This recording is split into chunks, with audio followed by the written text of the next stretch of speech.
go ahead and get started with our meeting this afternoon.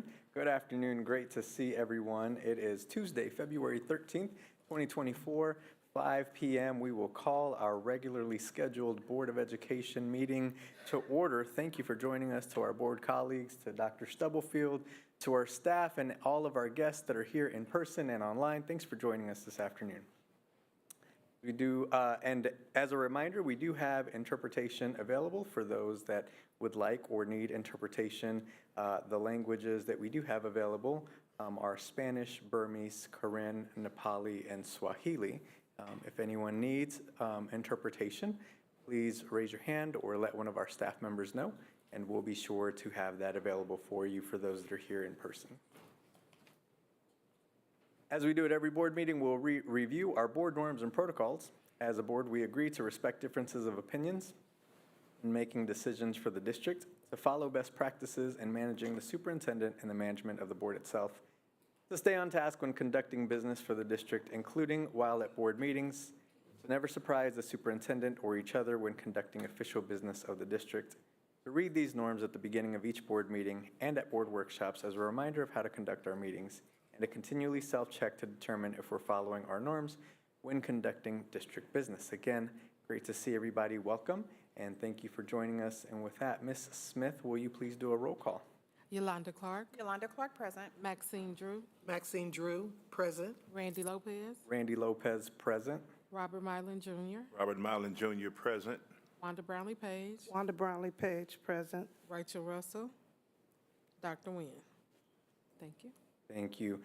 Board, before we approve the agenda, I did send an email this afternoon, although it was a little later this afternoon. I just want to call your attention that we have added, or I'm requesting to add, an executive session that is item 7C on your agenda. So we are adding that session. I do just want to make sure that you are aware of that. With that, I would entertain a motion to approve the amended agenda as presented. So moved. Second.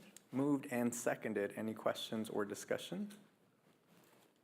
Seeing and hearing none. Ms. Smith, roll call, please. Yolanda Clark. Yolanda Clark, yes. Maxine Drew. Maxine Drew, yes. Randy Lopez. Randy Lopez, yes. Robert Mylan Jr. Robert Mylan Jr., yes. Wanda Brownlee Page. Wanda Brownlee Page, yes.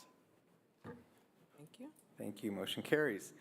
All right, so we'll jump right into our agenda. Item number 2, we are at our community comment. Again, everyone is welcome to give comment. You will have 3 minutes. Please state your name at the beginning of your comment, and please make sure that our board clerk has your information so that we can contact you after the meeting if there is any follow-up. You will have 3 minutes. Your time will start once after you give your name and begin speaking. And there is a timer at the front that you can follow along as well. Regarding previous community comments, I know Dr. Stubblefield will give the board an update on previous community comments that were given at the last board meeting as well. That will come later in our agenda. So just as an FYI, one of our practices so that we have that feedback loop closed at every board meeting. First on our agenda, it would invite Ms. Teresa Ryan to come forward if you are present.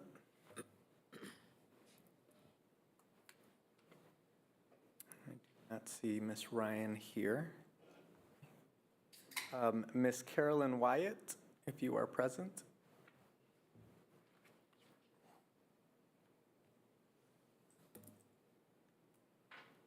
And the next person on the agenda, Ms. Lisa Walker-Yeager, if you are,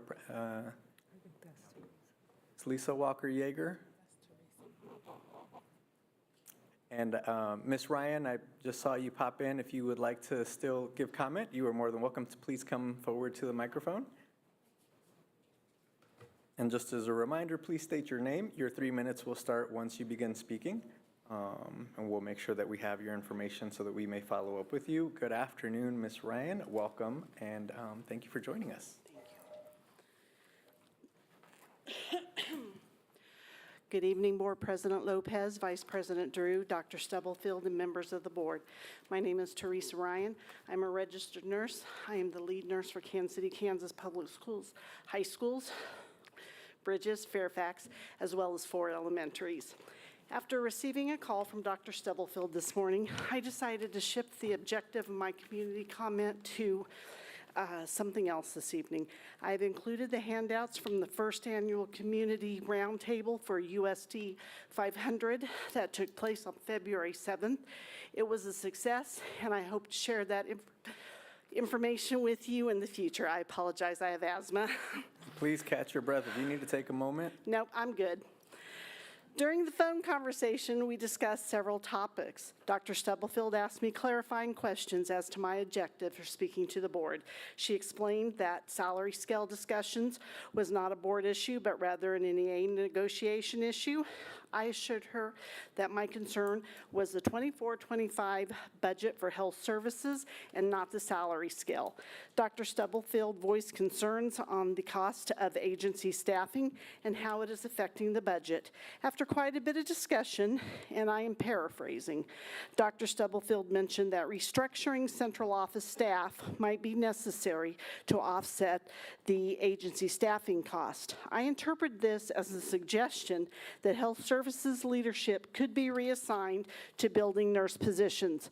I felt this was confirmed when I mentioned that I was in a low acuity building when I became a nurse lead. As the conversation progressed, it became evident that the superintendent and I disagreed on two main issues. One, agency staffing cost and how they should be budgeted. Two, restructuring health services leadership to avoid reducing further health services staffing. I would like to express concerns regarding the timing of Dr. Stubblefield's contact with me this morning, as it appears to me to have been intended to intimidate me from speaking tonight. It is important to emphasize that I do not make such a statement lightly. Please refer to the list of lead nurse responsibilities that you will receive at your convenience. Please note that a lead nurse cannot safely act as both a building nurse and as a lead responsible for the supervision of 10 or more schools. Health services and nursing care will decline to the state it was prior to 2020. In my last two community comments, my goal was to build a relationship with the board and share the most basic school nursing information and district nursing staffing data. This evening, I will endeavor to be more direct. The district currently has 29 open nursing positions currently being filled by agency staff. Efforts to fill these positions have proven largely unsuccessful. Insisting on further staff reductions to offset agency cost is causing and will continue to result in resignations from the district staff. It will continue to cause unfilled positions and an escalation in budget expenses. It is Ms. crucial. Ryan, we're at time. I'm sorry. That is okay. I will. I have my comments in copied for everybody, so I appreciate your time. Thank you so much. Thank you, Ms. Ryan. And for clarity, I do want to share that staff do reach out to everyone that is listed under community comment the day of the meeting for a confirmation that they're attending, and if there are things that we can proactively do to address some of the comments, and that is something that staff do commonly. So I do just want to make sure that folks understand that that's a practice that we've had for the last couple of years, where staff do reach out to folks proactively, and it's not any isolated incident for anyone. Mr. Lopez, I just wanted to thank her for coming, because we do want people to be able to say what's on their heart and their mind. And the fact that she genuinely cares about these kids, I'm not saying that other people don't, but I think she should be commended, because it's hard to get people to come in and speak their truth. That may not be what everybody thinks, but she's willing to say it herself and not send a paper and not sign her name. So I think that's important, and we want people to come. We want people to be involved. And I thank you for doing that, and hopefully you've got packets for us, and that is a concern we're all concerned about, whether we have enough nurses. So I just didn't want that to fall on deaf ears, because that is a concern, and everybody's concerned about it. Thank you. Yep, and I also want to say thank you, and when I reached out to you, I started my conversation with, this is not to discourage you from coming to speak to the board, nor was I trying to intimidate you. I was providing you with where we are as a district with the budget and being transparent around the conversations that we have had when it comes to contracting out positions versus hiring staff directly. And so if that is how you interpreted it, I apologize for that, but I was in no way trying to intimidate you. I did follow up with Ms. Lewis afterwards and shared the exact same conversation with her as well. The budget is something that we're talking about across the board. Those conversations about restructuring, because we did have additional millions of dollars with our ESSER, is a conversation that's happening among every department, and those are tough conversations, and it's not about people, individual people. It really is that we need to tighten up on our budget. So every department was charged with looking within their budget to restructure, to make sure that first and foremost, our students in the building have the support that they need. And that was the intent of my conversation. So I appreciate you sharing that, and I apologize if you felt like I had intimidated you, but there were several people who have reached out before, and I said I'll follow up just based off of people's schedules today. So I appreciate you being here. Thank you. I do see that Ms. Carolyn Wyatt has joined us. Ms. Wyatt, we are still under community comment. If you still wanted to proceed with your comment, please step forward to the microphone. Welcome, good afternoon. Glad you were here with us this afternoon.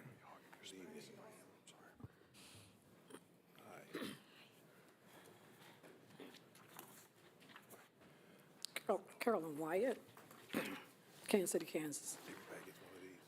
I'm here this evening on behalf of students and parents.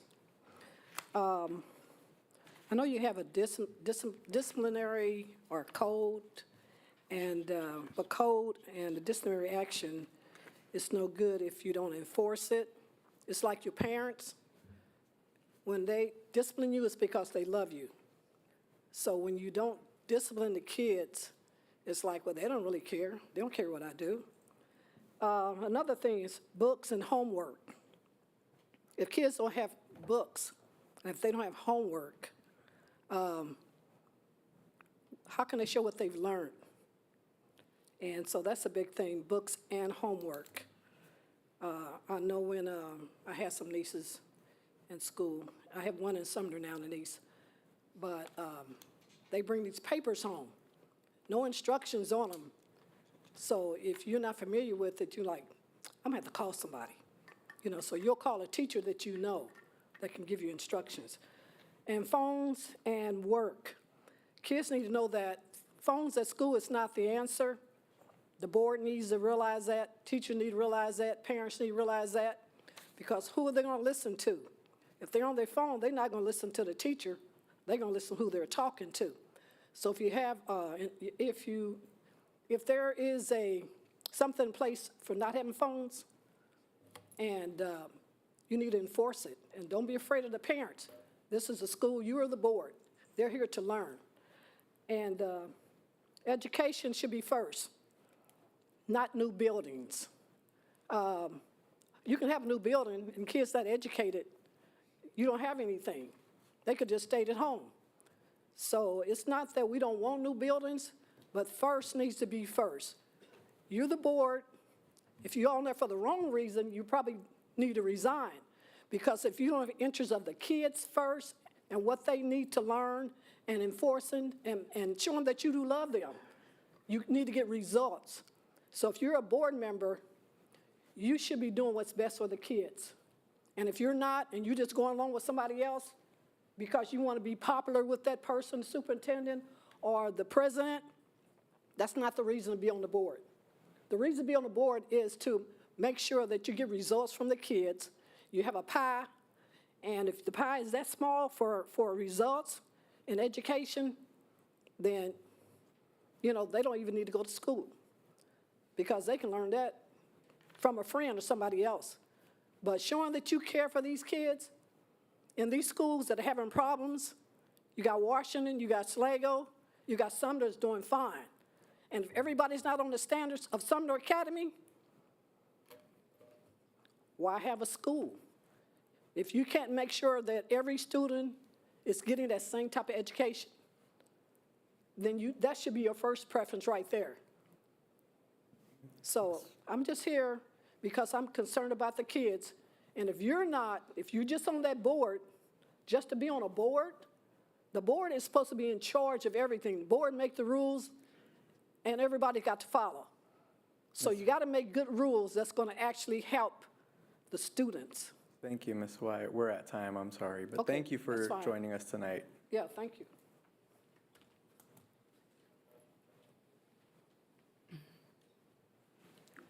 Mr. Lopez. Yes, Ms. Russell. Good evening. Good evening. Sorry, I'm a little late, but I want to go back to the previous comment. And I think as I was listening and I heard you speak, I think all of us were elected by our constituents who we want to hear from. And without trying to figure out or place blame, because that's not the intent, I think it is important. I don't know who created the practice of we screen community comments before they get to us. I'm not okay with that. If I don't hear from the superintendent until the day I put a community comment on the board's thing, yeah, I would probably feel the same way that she felt.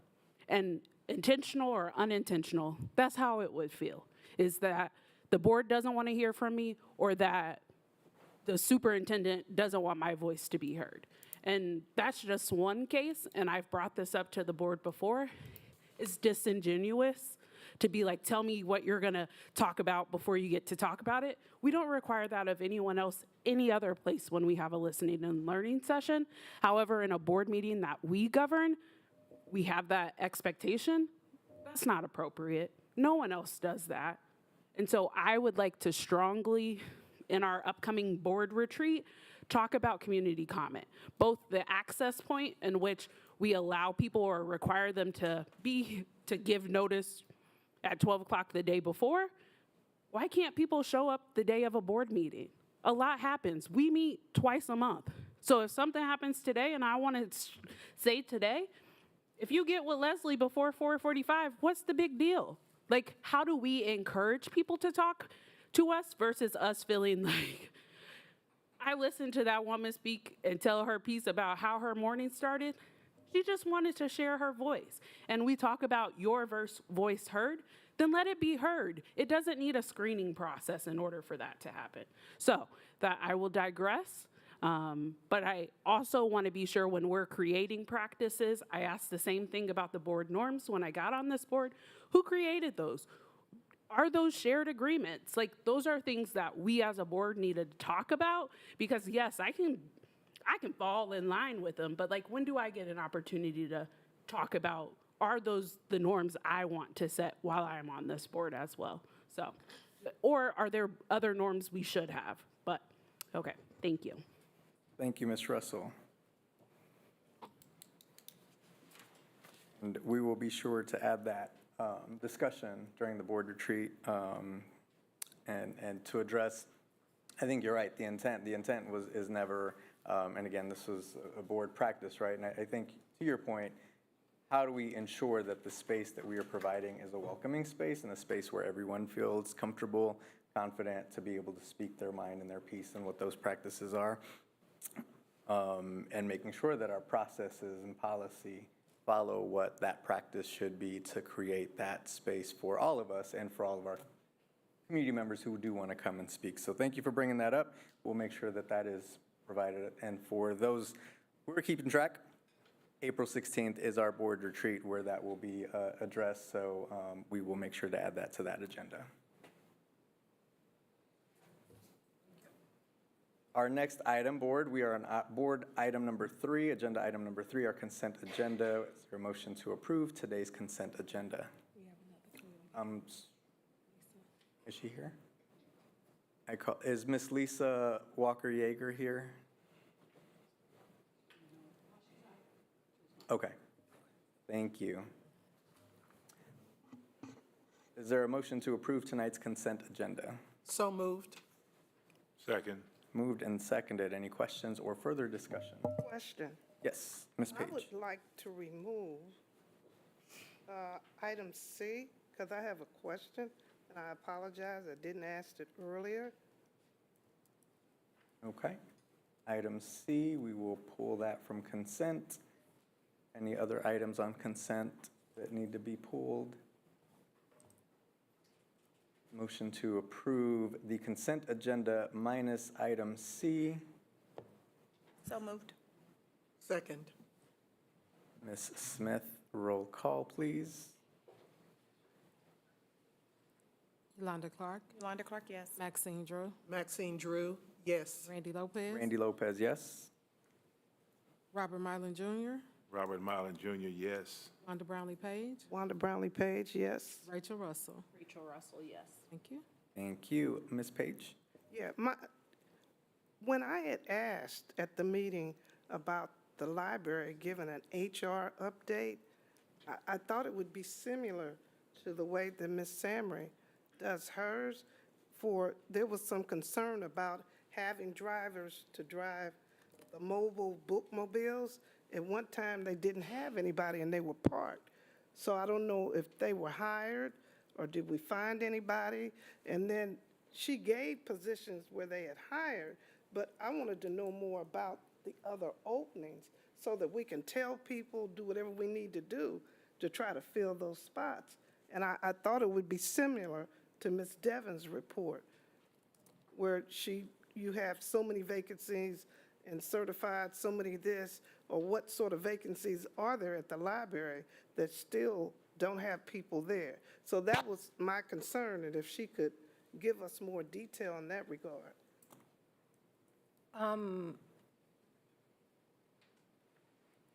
Samry, did we include and I'm trying to pull it up, the library vacancies on the same? So, Ms. Page, if you go to the vacancy report under executive content, it's listed in that same way. You just have to scroll through. It's the last page under the vacancy report. It is after, like, list of teacher vacancies. Okay, I didn't see it there. Yeah, It's on that's the what last she page. submitted to HR that we included on the third, that we'll always include that on the third page. It's in the Ms. same Page. format. Yeah. It's all the way at the bottom. Okay, well, I'll check it, but I didn't. It's under But I HR. didn't see it under that. Okay. But I was just wondering, because people were still asking about those mobile bookmobiles. When are they going to get back out? Because some people can't physically go to the library. The library can come to them, and I didn't remember seeing that. So- Yep, it shows that currently for the mobile libraries, there's one vacant library associate vacant position on there. But it's it's the last page of the vacancy report. Okay. Okay. But do we still have the outstanding question? Do you still? Well, that's where it's going to be all the time. I thought it would fall under her. No, the outstanding question of why is the bookmobile not out? Do you still have that Yeah. outstanding question? Was on. I just want to make sure you get your Okay, well, if question she could answered. give us the Yeah. information. And Ms. I'll have her, I'll Ms. put it in. Levers is on Zoom. I don't know if she's available to speak to that. I was Ms. just going to Levers. say, because to your point, the library associate is not the driver of the bookmobile, and so. Well, no, I know that. No, I'm just I know, saying. but I was Okay. saying it still means that this is Yeah. vacancies. The question around why people aren't seeing the bookmobiles is a. And I was just saying, that was the only thing on the vacancy report that was related to the bookmobiles. Well, I just wanted to know all of hers, where they have vacancies, because we need people to be at that main library to help as much as possible. And just wanted to know, where are the vacancies? And I'll go back and look too, but I didn't see it. So I think to put a bow on this, either Ms. Levers needs to, well, if she can't answer the question, or if we can get communication on the answer to the question, just to kind of wrap that one up. If that's what you're asking. Ms. Levers, you're online. Yes. Are you able to Okay. respond to the question? Good around evening, bookmobile? sorry. Thank you. Thank you, Mr. Lopez. Good evening, Board. We had an opening for 6 of our mobile libraries positions. We have employed 3 that is going through training. We have to wait and, going through transportation. So in order for them to have their CDLs, all 6 of them needs that. We've lost 3 new ones because when they received their CDLs, they were lured away because they could assign startup bonuses with companies that was looking for CDLs, and they were giving them 5,000 and so forth bonuses. So we had to, start again. We do have 3 right now.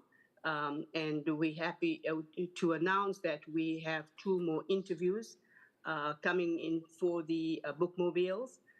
As far as the positions at the main library, our longstanding Spanish librarian, we've just offered her a position 2 days ago. On Friday. So that was the longest. We just couldn't get somebody to fill that position. But all 3 others were interviewed this last week, and they were offered positions. So everything is, getting, it was just Maine that we had a problem with, and we are basically almost fulfilled with the main library positions. And then what about the other librarians? Other branches? Yeah, are they? The other branches, most of them are fully staffed. We have just received resignations again, students from West. So that means it's like a reoccurring position. Once somebody resigned, we have to look for new positions, new people to fill those positions. But they basically, it was just Maine that we had an issue with, a problem with filling positions. Okay, thank you. You're welcome. Thank you, Ms. Page. Thank you, Ms. Levers. No problem. Thank you. Any further questions on item C under consent? Not, would entertain a motion to approve item C. Second. Moved and seconded. Further discussion? Ms. Smith, roll call, please. Yolanda Clark, Yolanda Clark, yes. Maxine Drew, Maxine Drew, yes. Randy Lopez, Randy Lopez, yes. Robert Mylan Jr., Robert Mylan Jr., yes. Wanda Brownlee Page, Wanda Brownlee Page, yes. Rachel Russell. Rachel Russell, yes. Thank you. Thank you. Motion carries. Ms. Page and board, just take a look, make sure that we take a look at those vacancy reports, and if there's additional information that we feel would be helpful to make sure that they're all consistent and providing the same information, please let Ms. Devon and Dr. Stubblefield know. I think it's helpful when it's all, so we'll make sure that we share that feedback. Next agenda item is item 4, board. These are new business items. No action is expected tonight. These are for informational purposes tonight. So the first item, just want to see if there are any questions on the first item, regarding solicitation for bids on accessibility modifications at Wyandotte High School.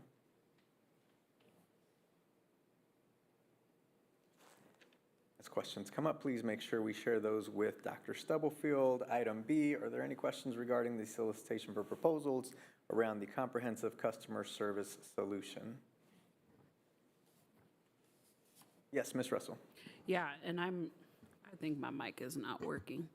I don't expect a response today, but based on the response to my previous question, I guess I'm looking at, is this an outsourced provider? Is this, we're hiring positions again in-house to be the caller? I'm looking for like more of the meat and bones of like, we're going to give someone $35,000 to do what? I don't feel like the current customer service solution, what I'm looking at, is clear enough in what it is that we're soliciting, and if that is something that I am on board with, if it's not a human who works in the building. And so I'm trying to navigate what the experience was pre-COVID for folks when we had folks on all 3 floors. I'm trying to just better understand the customer service aspect. And of course, for it to be going to bid, we must be wanting to spend significant dollars, so. So this is different than humans. Like, we have the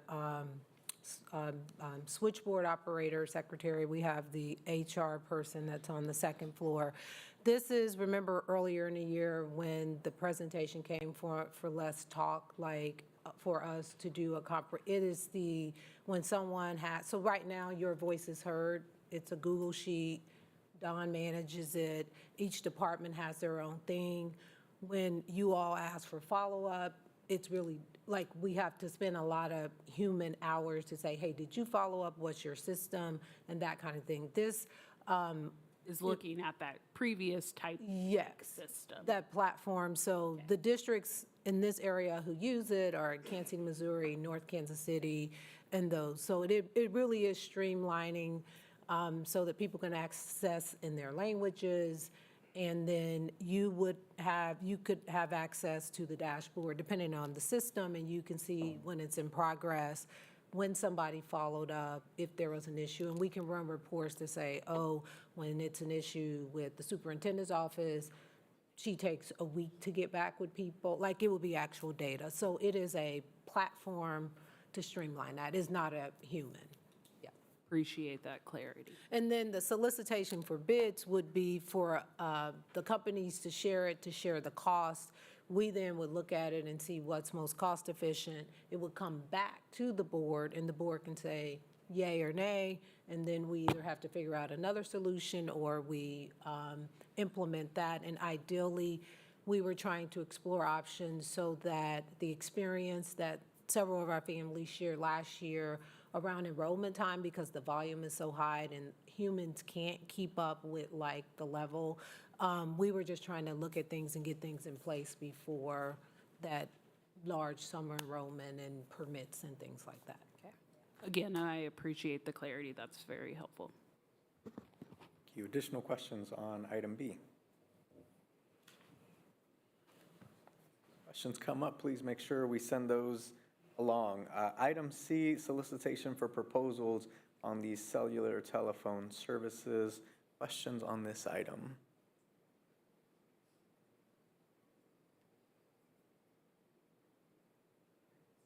None. We'll continue moving on. Item D, information item on a request for proposals for the McKinney-Vento transportation services. Are there questions on this item?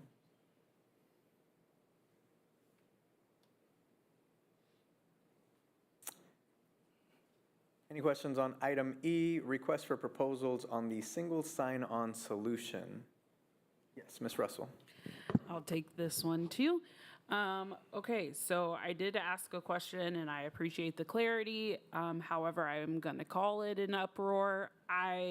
While we are soliciting whomever in this request, I would like to make sure that we speak to staff. I know when we did the GG4L and folks were talking about the multiple sign-ons and how we have to do a separate sign-on for this, I just want to make sure whatever it is, and I'm just expressing it vocally, that it supports the work of the instructional program team, because that was a hot topic on the last one. And so whatever we can do to make sure those systems are talking to each other, I think we talk a lot about this, to make it easier on our staff. And I'm not saying easier in that type of term, but I'm just saying our educators really expressed their concern the last time and how there was a lack of their involvement in the process. And so, however, in the selection of the final one that's brought back to the board, if we could take that into consideration as well. Appreciate it.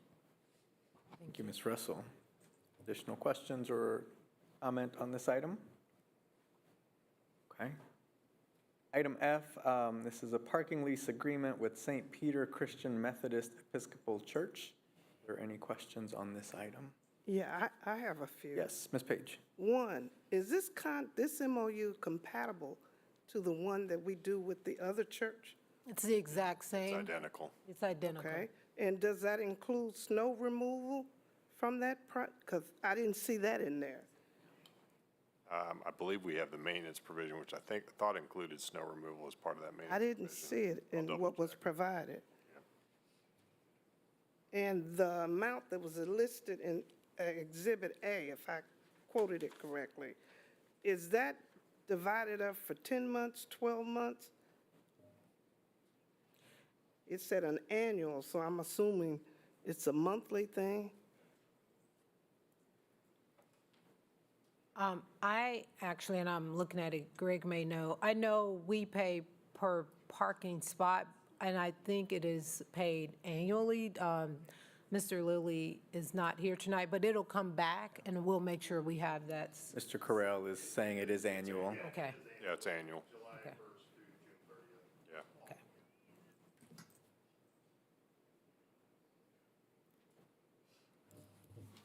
And are those the only two areas, that particular church and then the other church, where people are parking? I was just. For Sumner, or, Yeah. yeah, I think there are technically 3 spots. Is that right, Wayne? I remember 8th Street. I believe there are 3 different parking lots. I believe so as well. I know of 8th Street and St. Pete's as being one. So what's the third one? Got to look it up. Okay. I'm sorry. Those are the 2 main ones, but I think there was a third one, is my recollection. Okay. Thank you. Thank you, Ms. Page. Thank you, Mr. Correll. Additional comments or feedback on, yes, Ms. Russell? Because the maintenance piece is not in there, we're looking at it this time, do we need to say or give direction or vote or anything to add it, or you can add it? Yeah, we'll add it. This is just the first read, or first look at it. So it's not on here for action. We'll add the maintenance piece in. Well, when it comes back next time, it will It'll be be on for there. action. yes. Correct. Okay, Yeah, it'll be fine. Okay. Yes, Mr. Correll? Section 6 of the lease agreement covers maintenance, but it doesn't say anything specifically about snow removal, but I can add that. Because I was just wondering what it covers. You know, are they going to remove the snow? Is this something that they do at 8th Street? It just says, it says lessor will be responsible for removing or for maintenance or repair of the parking facility. So we would leave that up to the church based on what's in the agreement at this point. You're saying you will leave it up to the church? Well, the way it is, the way it reads right now is that the lessor, which is the church, shall be responsible for maintenance. Maybe I'm yeah, I read that part, but I'm misunderstanding. I thought we just said that we were going to add it, so it would be our responsibility Well, I to. can do specific. Doug, do we? Because in the other one, it is included. Yeah, forgive me, You're fine, you're fine. I just want to make sure we're all on the same Yeah, page. Sure. clarity. Yeah. So Doug, do we I have that remove same snow concern, for too. 8th Street at this point? I'll get up where they can hear me. Good evening, everybody. Good We do not currently remove snow at 8th Street Baptist Church. I thought it was just on the consent, but I can't. And just for clarity, did we repair their parking lot, the surface? That was rumored. I just want to make sure we're on one accord. At 8th Street? Yeah, Yes, we've done various repairs as far as crack sealing, seal coat, patching. We have done that, okay. And that's in the contract? yes. So if the others came and said, our parking lot is not right, we need you guys to fix it, they would fix it? So there currently is not a clause in, because we just approved it in our consent agenda. There currently is not a clause with reference to maintenance in the 8th Street agreement. I would support the measure, and if it's the will of the board, that we support that endeavor of removing snow at both of the locations. We can still leave the maintenance, and that is iffy for me because we did just pay for their parking lot to be repaved like 2 or 3 years ago. And so I just want to make sure that there's consistency because I think there is concern from one of the neighbors that we're not being consistent.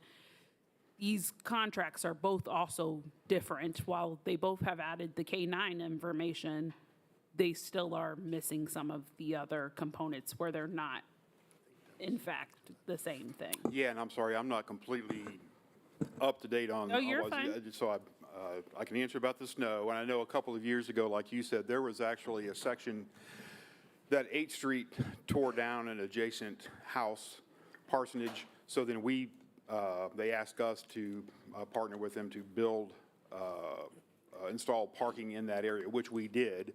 And then, if I remember, the previous agreement, and I'm sorry, the terminology, I think it said we take care of minor problems. Major repairs are the responsibility of the church. So, but that's just going up from memory. Yeah.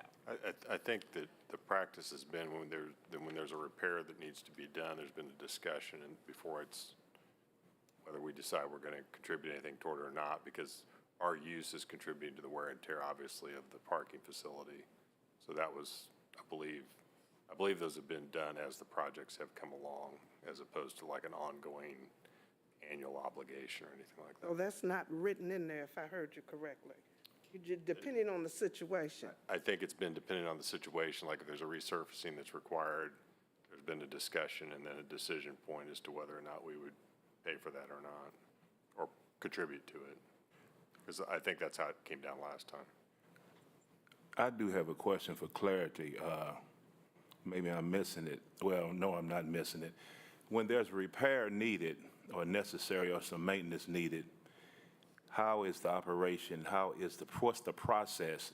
Does the church go ahead and repair it, then they send us or the school an invoice and we repay them?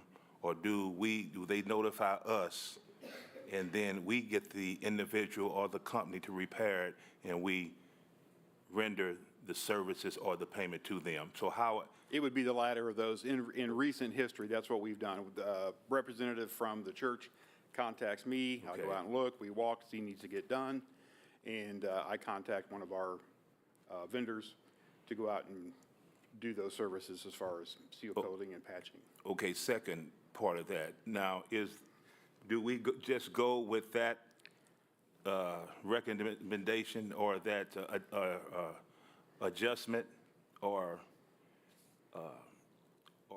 do we say, well, that might be, in other words, it might be too much? It might be escalated price. We say, no, we can, and I say we, the school system can do better than that. You understand what I'm saying? Sure. It Or to still minimize the cost. All of the bidding protocols and practices would still be applicable. Okay. So if we get to a point, and that's where we get into the major repairs. Yeah. If they want us to go in and completely tear it out and rip it out, I think that's going to instigate some, or start some other discussions and processes. Estimate, that's the word I'm using. Yeah. The estimate, because the estimation, one can be, company be off $200 or $300, one could be off $400 or $500. Right, yeah. And we For the same issue. Right. Okay. Yes. Thank you. Ms. Russell?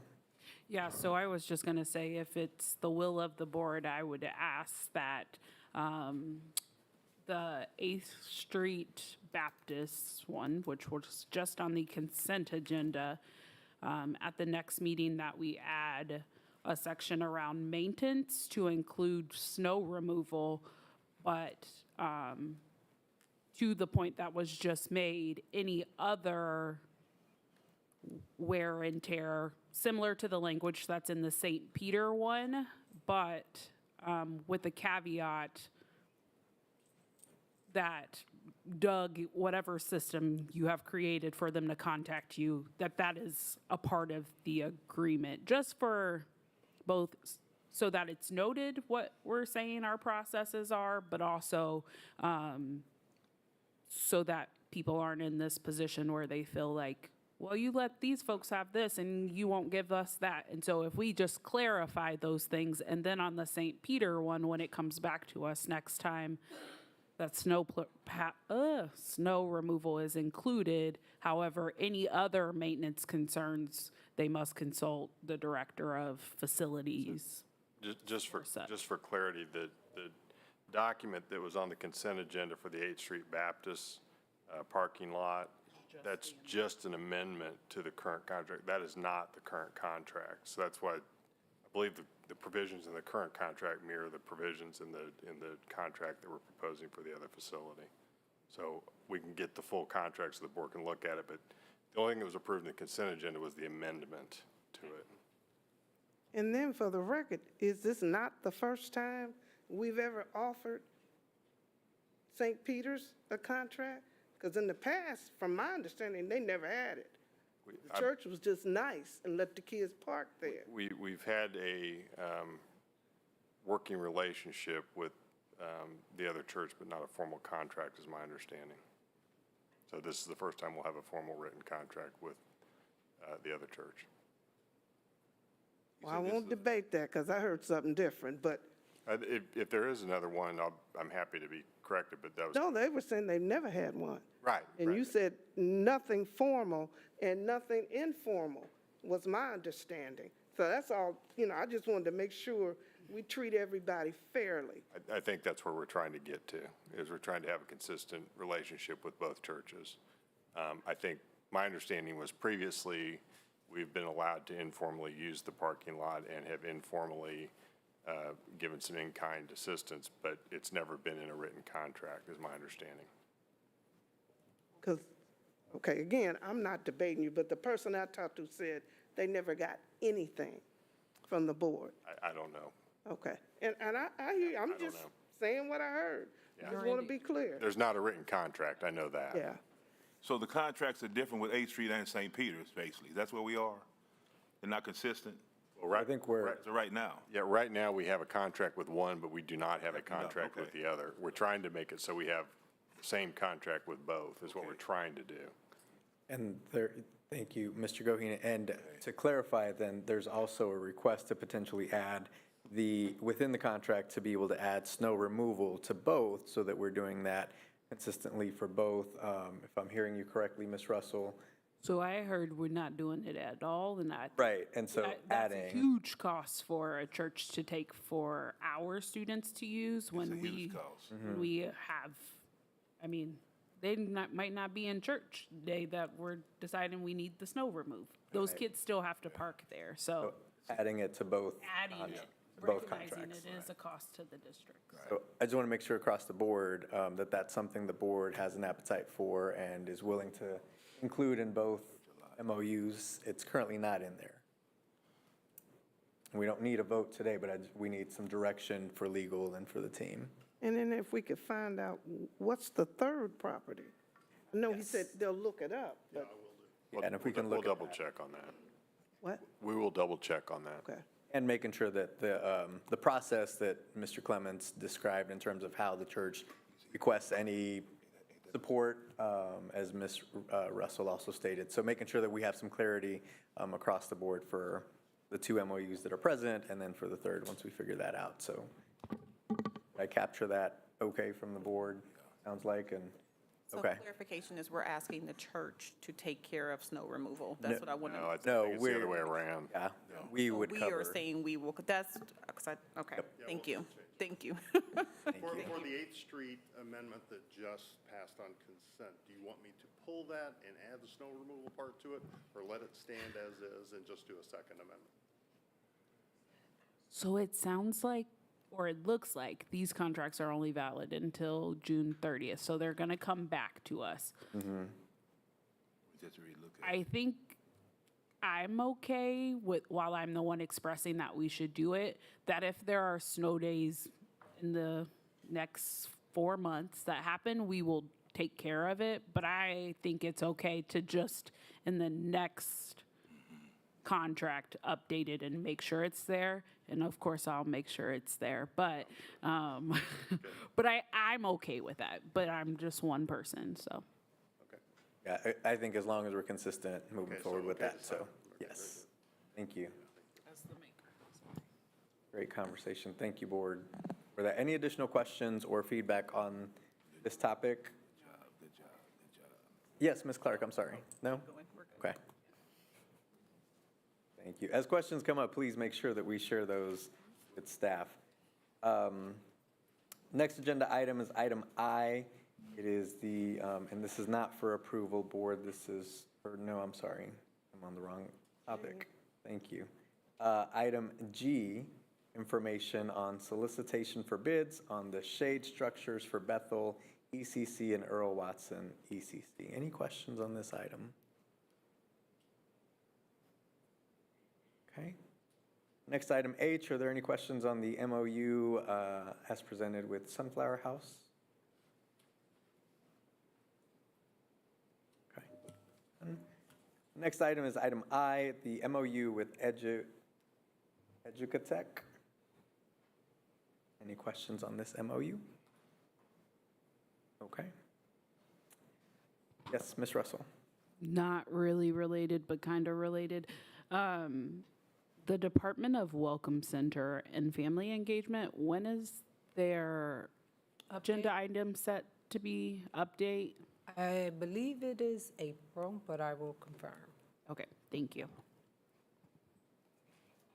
Thank you. Okay, so we will move on to item 5, Policy Review Board. These are coming back before the board for potential action if it is the will of the board. First up is a third read, recommended to accept for a third read the Family Engagement Policy. So moved. Second. Second. Moved and seconded. Are there questions or discussion on this item? Seeing and hearing none, Ms. Smith, roll call, please. Yolanda Clark, Yolanda Clark, yes. Maxine Drew, Maxine Drew, yes. Randy Lopez, Randy Lopez, yes. Robert Mylan Jr., Robert Mylan Jr., yes. Wanda Brownlee Page, Wanda Brownlee Page, yes. Rachel Russell. Rachel Russell, yes. Thank you. Motion carries. Thank you. And thank you to all the staff who have been working on that and to the board who has given some really helpful feedback on that policy as well. Next item, it is up to accept for third read the solicitations policy. And this is actually two policies. It's KDC and GAI. So moved. Second. There's a motion and a second. I'll open the floor for conversation discussion on the item. I know I've said this before. Don't forget, I respect the rules in terms of solicitation, but we got to make sure that these buildings, make sure that they're equitable in what they give teachers to get supplies. We can't forget that. Please don't, it's not fair to them that they have to use their own money. You know you're going to buy some supplies, but there needs to be a way for them to get supplies. If they're going to help our kids, we need to be able to supply them with what they need. That's all I'm asking. I understand, I respect what's in the solicitation policies, but we got to make sure the principals do what they need to do and make sure the teachers have what they need to work with. Thank you, Ms. Page. Yes, Ms. Russell? Another not so specific question to this, but when are we going to begin budget conversations? I don't think I've seen that. Because I agree with Mrs. Page. I'm not going to go on my tangent because I already did it before. But I think that is a part of this conversation. So Dr. Nguyen, who is the chair of Finance Committee, and I met last week. The Finance Committee did shift its meetings to Fridays at 2, just because of all of the things that are happening at the legislation, so Dr. Nguyen could be present. And in our high-level conversation, I believe she said she wanted to start it in March. We have one meeting? No, so starting the conversations in the Finance Committee components, and there are some things that the Finance Committee is discussing to think about what that looks like. But I think the initial conversation will start in March during the Finance Committee meeting to talk about when the budget conversations will come to the full board. So I think what I'm saying is after that Finance Committee meeting in March, they will come and say, here's what they're looking at when it comes to budget. But I'm thinking. So last year we talked about the March deadline. So are you meeting every Friday at 2? Because we talked about the March 15th deadline last year, about how that was the time that people were told, this is when you got to have your expenses in. It's March 29th. They meet the first and third Friday, so they will meet the first Friday in March, and then probably can email something out to. We have a meeting this week, is it? Yeah, there's a So, meeting this week. There's a finance committee meeting this week where I think, and because of everything that's happening in the Legislation. Yes, in Topeka, we've had to shift our meeting times and haven't been able to have a finance committee meeting in the last several weeks. But I think the hope is, and the conversation Dr. Nguyen and Dr. Stubblefield had was at this committee meeting on Friday, which is open for anyone to attend, to have more of that detailed conversation of what the actual finance committee will be doing in terms of looking at our budget and start to set that process and outline that. But I'll take this back and see if we can bring some clarity in terms of more like of a schedule and calendar so that the full board has that understanding of what the finance committee is doing with the budget and what the board should be doing to address the budget, knowing that there are some things that we need to look at in March, but we just haven't had the time or the meetings to address that as a committee. Which I think is my bigger conversation around principals setting, if we haven't given direction yet, principals setting budgets for next year by the end of. No, so those budget is meetings the with budget principals timeline have not started. That typically starts in March, April too, correct? I'm looking I at thought I Brad. just saw in the end of the week that it said y'all started those conversations. We started talking about building needs assessments. Okay. So that the building needs assessment process should drive the budget. So that what they've been doing with their school improvement plans and their building needs assessments should drive the budget. And actually, they've been doing that all year to some extent, but the new template that came from KSDE, that's what we reviewed with them. So yes, you did read about the building needs assessments. No, the budget part has not started. Thank you for that clarity. And I think the other thing, so in addition to the March 15th, where your budget is situation conversation, I'm also very interested in the conversation around the ESSER replacement dollars. And I would like to not get to a crunch time where we're like moving quickly to figure out what we are going to have and what we don't, but also what this board wants to prioritize in that conversation is a valuable piece along with the data that supports what we're keeping versus what we're not. I want to make sure that we have enough time to get that information, to process it, and to ask the questions that we may have before we get to just the general budget conversation of what the budget looks like. So, thank you. But to provide some clarity, one, because it's just driven by enrollment, the staffing portion of the budget, those conversations have started because we have to hire staff if people are exiting. And that is driven by like, if you have X number of kids, we need a teacher in the classroom. Yeah. I get that, but I also think the comment today is also a reminder to me of how our community has said they prioritize health. They would like to see nurses in each of our building. If we don't have if we're saying we don't have the money for that, then that's a conversation this board should have, because I'm struggling with the many different voices that are saying different things. And I want to make sure that we're not cutting something that I don't think this board is okay with cutting. Yeah, and I just want to clarify, staffing for classrooms, I'm talking about classroom Yes, I'm teachers, sorry. not that part, those department budgets, that has not happened. But I do want to take the time to clarify that our health service budget is, and it has increased, and we're not saying cut it. What I shared with Ms. Lewis and Ms. Ryan today was when we don't hire people directly, so if we hire a nurse and they're brand new, no experience, they come in at the same spot as a first-year teacher. When you go to the staffing, so that's what we've allocated in our budget. So let's say it's $50,000. If we can't fill that with someone we hired directly, the agencies are charging us, because they have to make their money, $65,000. So once that, and those numbers are hypothetical, please don't take it and say that's what I'm saying. I'm just giving you some scenarios. It's more money.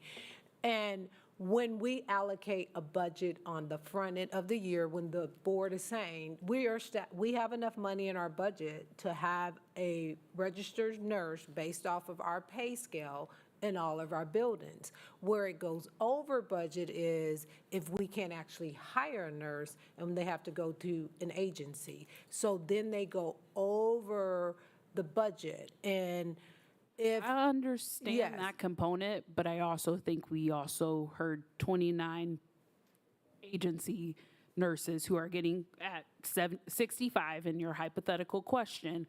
I've said this before, this is a conversation we've got to figure out the balance, because what we're paying and what the market is paying are not matching up. And so we've got to figure out a strategy or a conversation, or we have to be willing to increase our budget for nursing from agencies if that's our result. But what we cannot continue to say is pick and choose which buildings get to have a certified nurse and which don't, because that's not the standard that we said we wanted to set in the first place. So, I mean, it's a challenging conversation. We're going to have to bite the bullet somewhere in this conversation, but I also want us to be able to take the information that we've received, as well as the numbers we look at each time we're deciding the budget, and say, yes, we're on board with this, or no, we're just going to keep it at 65, and recognize that we're still going to have angry people who are saying our building deserves a nurse too, even though we don't have a high population of high need students. Like, those are the realities of the conversations I have every day with people. Not every day, that was an exaggeration, but the conversations I have with folks. So I just want us to have the conversation. I don't mean to drag it out now, but I do want us to be a part of that, instead of feeling like there's a decision made on behalf of the board by other staff or leadership. And that's not how I feel. Yeah, and I don't disagree with you. And what I was saying is the money would have to come from somewhere. So just knowing and understanding, it may mean that something or somebody else is going away, which may, it's the prioritization. And so that's all I was communicating, but right now, within the constraints of what's been allocated, that's what were operating under. So I appreciate it. And I do want to say Dr. Nguyen and I did have a conversation, and the intent is to have those conversations so that the board is looking at both building budgets and department budgets, and determining what the overall goal for the board is around the budget, and make sure that it is in alignment with that, with the understanding that the expectation from the KSDE in the legislation is that the building needs assessment drives the budget, specifically when it comes to allocating the at-risk portion of it. So, Mr. Lopez, I agree with Ms. Russell, and part of our problem is our history, because who in their right mind, and I didn't say this administration did it, I said history, where you put the nurses and the teachers in the same category. That is our problem. That has to change. The skill set is different, and we keep losing nurses because we want to pay them. We're not paying the teachers, but that's a societal thing, and that's a long other topic too.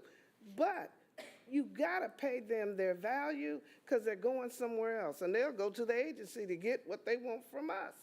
And if 52% of our kids have health issues and need some help, we gotta quit kicking this down the road. When are we gonna meet? And we're the board. We should be a part of that process. So what are our meeting dates? We need to come up with them, and let's get going and quit dragging, because the year will be over with, and we'll be back where we were before with the same issue. Thank you, Ms. Page. Thanks, Ms. Russell. And this is valuable feedback, and we'll take back to the Finance Committee. And I think we're all saying the same thing, that we don't want to kick the can down the road. We do want to have these conversations, because there are a lot of implications, especially with the ESSER dollars going away, prioritizing. And I think you're right, Ms. Russell, this board has to give direction, has to be a part of those conversations. So we'll share this definitely with the Finance Committee. And I think moving forward, making sure that there's a plan, and that the board has an understanding of what that looks like in terms of the schedule moving forward. But this was helpful to hear the feedback. Thank you. I'm going to bring us back to the solicitation policy at hand. Not to sidetrack from the other conversation, I think it's important, but that's more around the budget conversation with the health services and other departments. Regarding solicitation policy, are there any other questions? There was a motion and a second on the floor to approve for third read policies ADC and policy GAI. Any other questions? Seeing and hearing none, Ms. Smith, roll call, please. Yolanda Clark, Yolanda Clark, yes. Maxine Drew, Maxine Drew, yes. Randy Lopez, Randy Lopez, yes. Robert Mylan Jr., Robert Mylan Jr., yes. Wanda Brownlee Page, Wanda Brownlee Page, yes. Rachel Russell. Rachel Russell, no. Thank you. Thank you, motion carries. Next agenda item at the board tonight is the second read for the board handbook. We have the revisions that were on board docs for us to review, along with the draft handbook. So hopefully you had a chance to review that. This is up for second read tonight. So moved. Seconded. Moved and seconded. Are there questions or discussion on the board handbook? There is a page that says something about talking about it in July, like, that's not a part of the public, like, I can't remember. No, that, But yes. There were pieces in here that I think were like supposed to be notes of like, oh, the board's gonna talk about this or whatever, but I saw it in here, so I'm just making sure that as it's graduating, it's not. Yes. It was a little weird. I don't remember the numbers, but okay, thank you. We'll make sure that the actual copy does not have those notes. I think that was just so folks could see, and there was a section of the board handbook that the board did not make any edits, recommended edits or changes to, and instead decided to hold that until the board retreat for the next time that we reviewed the handbook. So I think that was just a note for us to remind us that that's there. Additional feedback or questions? Seeing and hearing none. Ms. Smith, roll call, please. Yolanda Clark, Yolanda Clark, yes. Maxine Drew, Maxine Drew, yes. Randy Lopez, Randy Lopez, yes. Robert Mylan Jr., Robert Mylan Jr., yes. Wanda Brownlee Page, Wanda Brownlee Page, yes. Rachel Russell. Rachel Russell, yes. Thank you. Thank you. Motion carries. Next agenda item, board, in front of us, we have the KASB recommended policies and policy changes up for first read tonight, and I will pass it along to Mr. Goheen.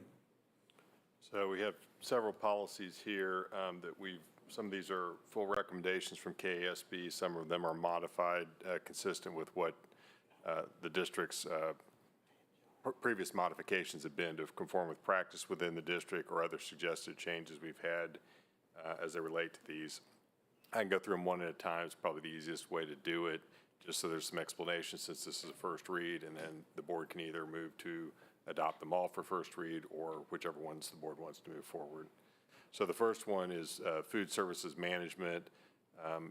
Everything's redlined on the changes for the policy. This is to bring it into compliance with some changes to the federal nutritional program. So these really are not anything that, frankly, that the board cannot not do, because you need to be in compliance with the federal nutrition program. So these are recommended changes that bring it more into compliance with the current regulations. So that's what these are. The next one deals with a new policy recommended for pregnant and parenting employees.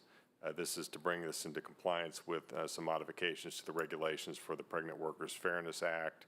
Again, this is a compliance piece, and so we would strongly recommend that you adopt that policy as proposed by KASB. Similarly, the next one is just a modification to the board policy GARID, which is the military leave policy, or USERA. Again, there are some statutory changes to USERA that we want to make sure are reflected in the policy itself so that those are consistent. I think if I'm looking at the corrected policy, you see where the lines are, those are deletions and changes. It doesn't show as a red line on there. Again, that's a total compliance piece.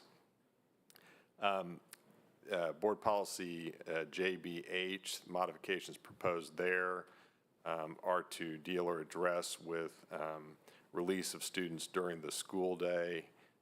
and particularly released at the request of parents.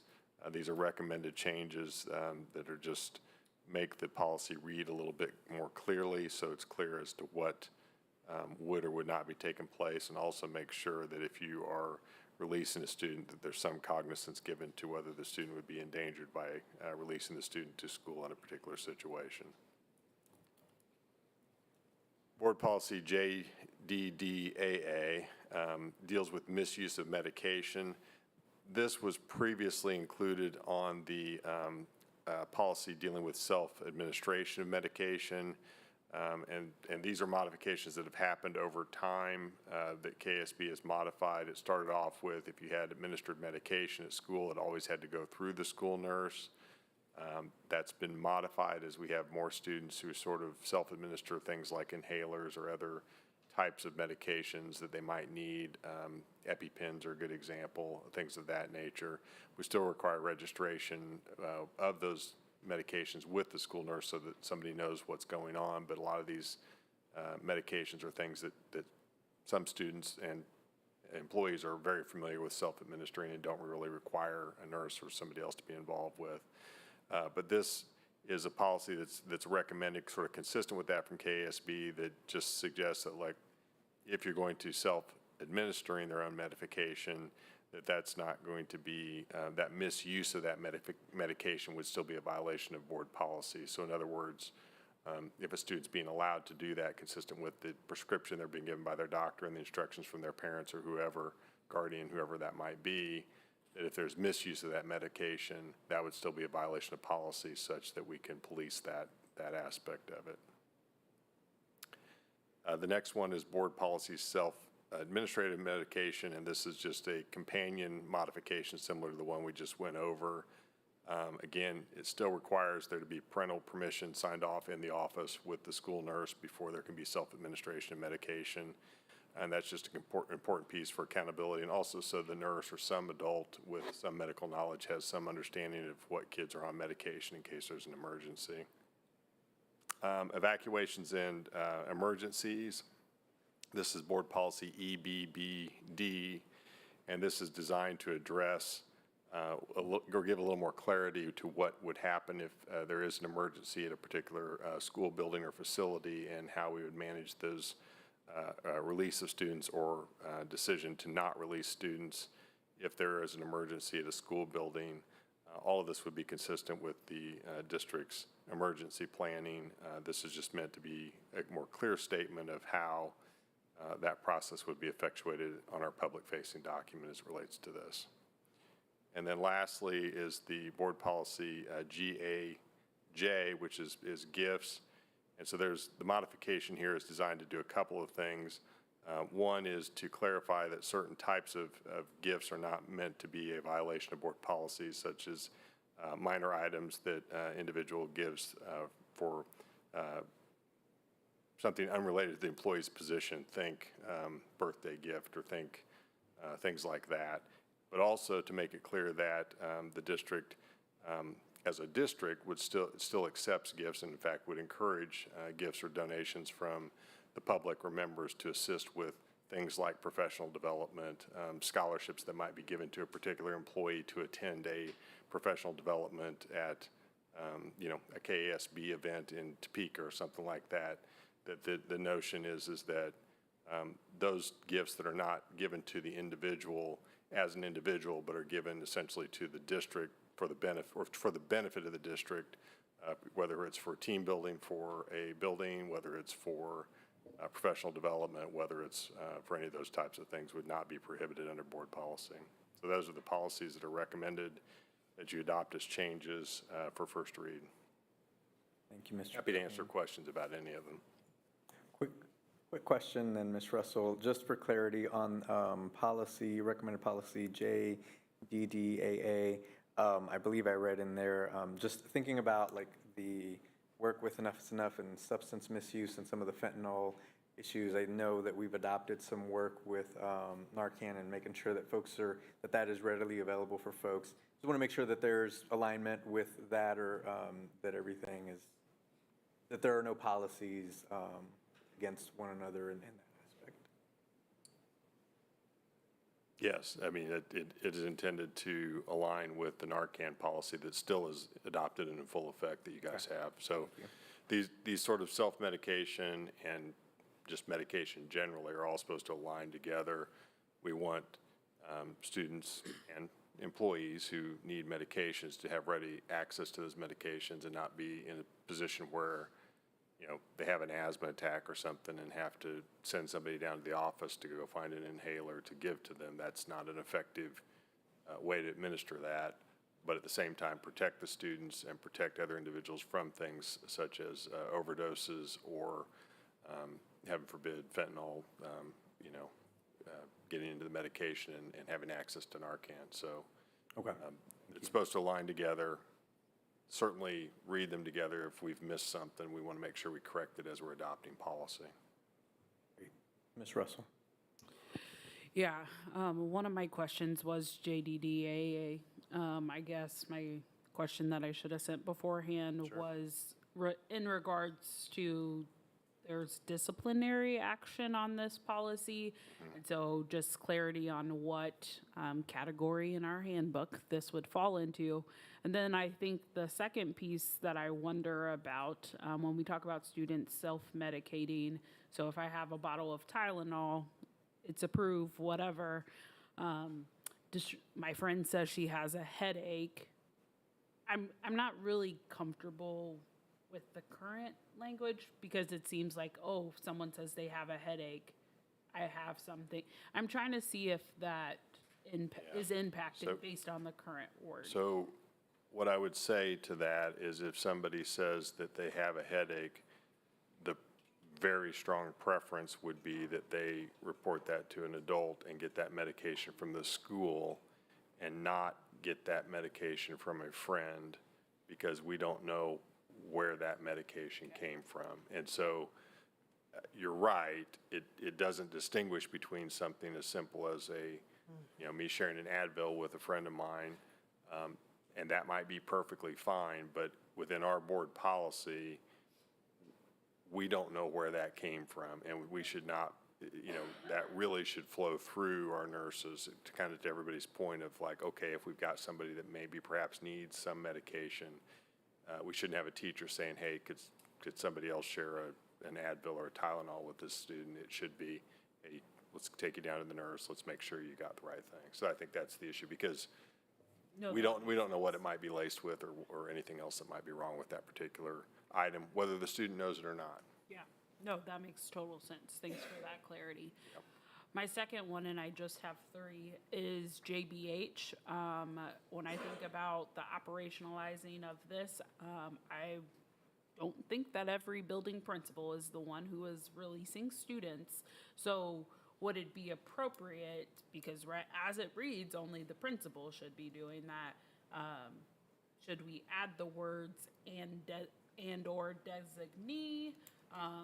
Just to make sure, because I am not a fond believer in policies that actually in reality aren't very truthful. So just if everyone is on board, I would like to make that friendly amendment that where it says the building principal should do it, that the words and or designee be added. My last one is gifts.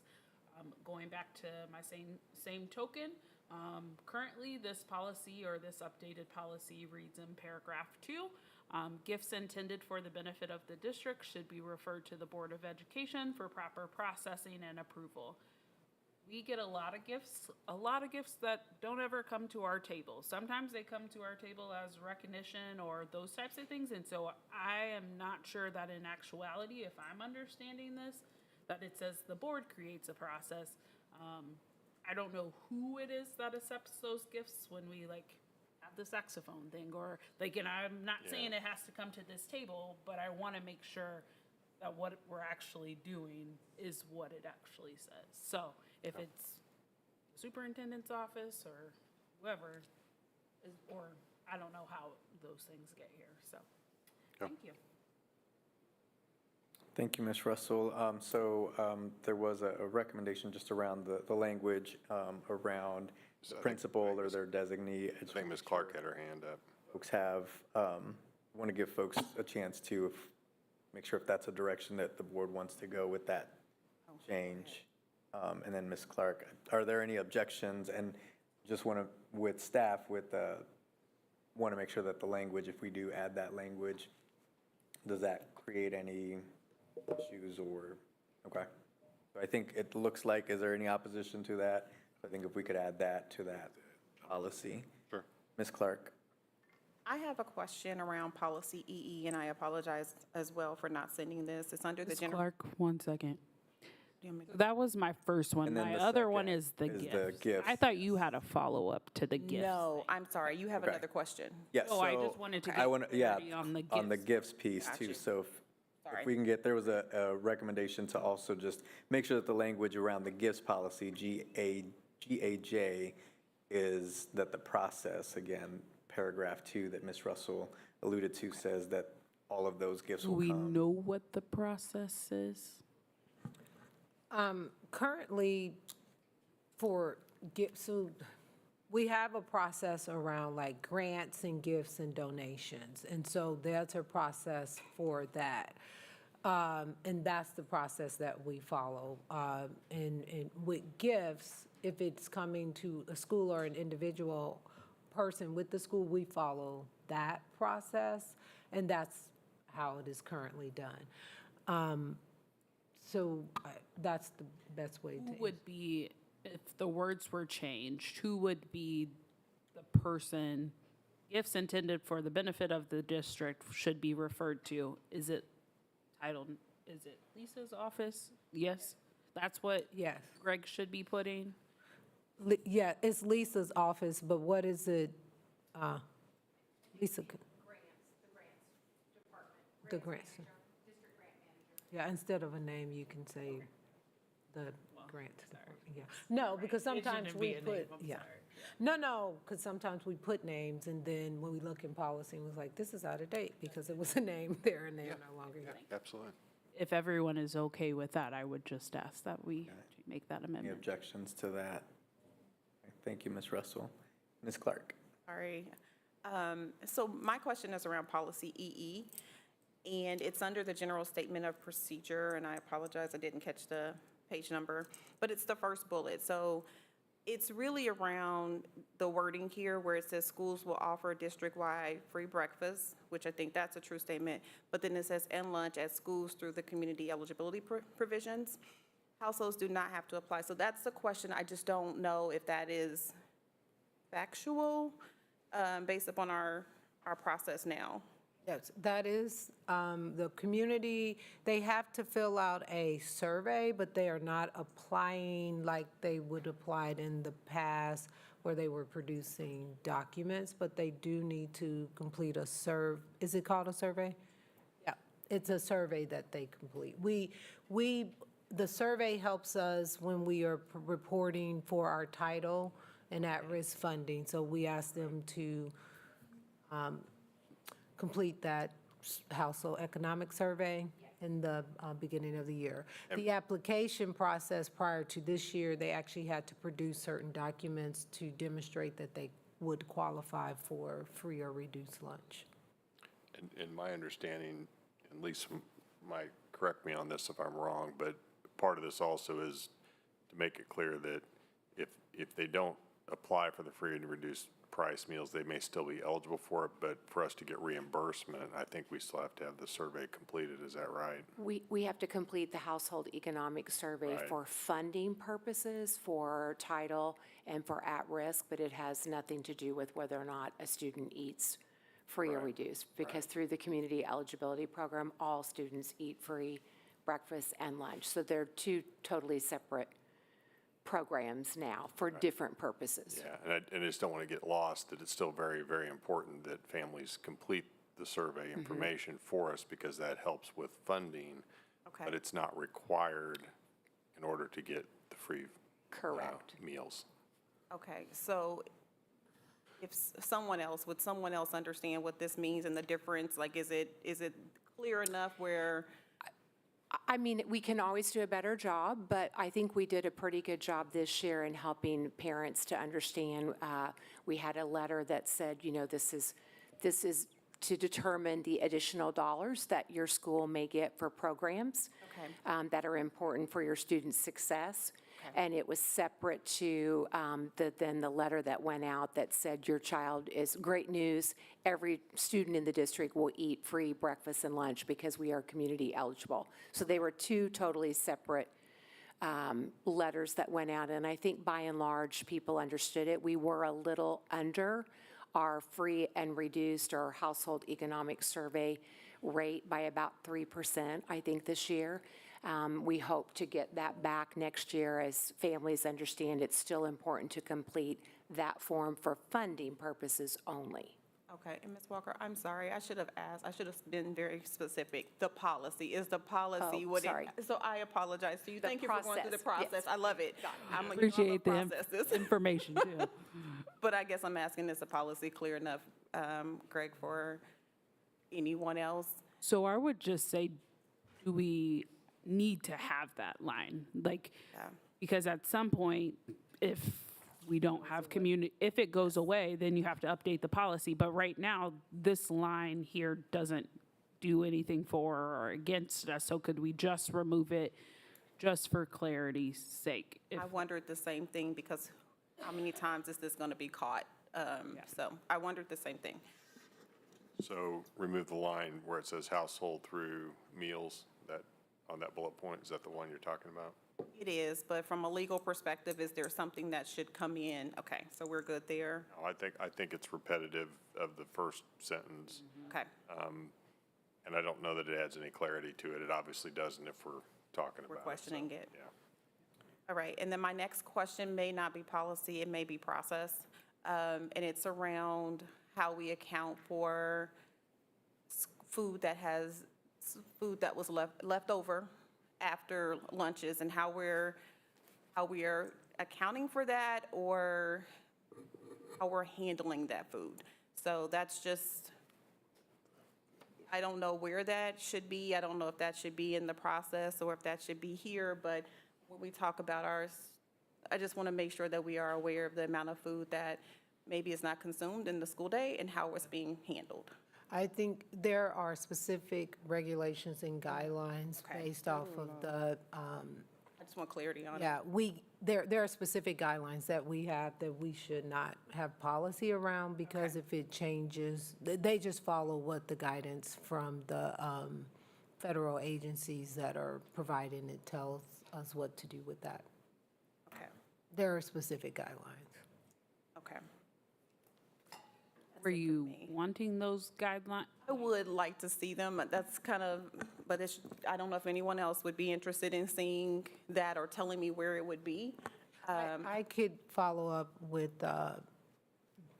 Rushi, and we can either include it in the end of the week, I this would week or appreciate next that. week. Yeah. Thank you. Great, thank you. Any other questions on the policies as recommended by KASB that we've gone through? Since we're going to ask Rushi, I think I don't have my question all the way together, but as I'm just looking at the delinquent to bad debt collection, how that process ends up. So do we then send them for collection or have we just taken, because we're asking about the debt, and so I will formulate my question, but if she has information around the bad debt collection process, how we as a district deal with that. I felt like last year we heard a number and then we were told it was resolved, but what does that really mean? So. Yeah, it was resolved because we went to everyone for this year, it was resolved because no one pays. And then last year, I think at the end, anytime there is debt that's left over, in order to bring it to zero, either money is shifted from general funds to wipe it out. Sometimes there are donations. We didn't get enough donations to wipe it out, but that's typically how it's resolved between yeah. So next year, will it be free? Yes, that's why it's going into policy. We'll continue it the same process for the 24-25 school year. But it seems confusing that it's free, and then we're saying they would have a debt, and a debt would carry over. That doesn't make sense. No, the debt component is there because if it's never not free, that would be the process for Yeah, the debt. It's just standard language in there, but as long as it's free, there will be no debt. But if we, for whatever reason, either didn't qualify for the community free lunch, or if over the course of the years it was negatively impacting our overall funding because people were not completing the household economic survey, that language would be there so that you wouldn't have to go back and add it. That's just standard, yeah. And that language comes from part of the regulations. So the regulations from an accountability standpoint from the federal government require there to be a debt collection process. To my knowledge, we've never gone after anybody for an unpaid food balance. I don't think we've ever done that. So, or at least not in any recent memory. It's always been free or taken care of in some other fashion through the budget process. Thank you. Additional questions on these policies? If not, board, would you like to take each one individually, or we can take the group of policies to accept for first read with the modifications as suggested and recommended by the board? If we can get a motion to do so. Okay. Motion, and Greg, what would be, could you help us craft the language to? I think you could just adopt the policies for first read. I think as long as Ms. Smith is able to identify, I think the policies should be identified by their letters in the motion so that we have a good record as to what's actually been adopted for first read. So motion to approve for first read policy EE, policy GARA, policy GARID, policy GBH, policy that last one is policy JBH, policy JDDAA, policy JGFGBA, policy EBBD, policy GAJ. Did I get them all right? Yeah, I believe so. Second. In spirit. It's been moved and seconded. Thank you, Ms. Clark. Any other further questions?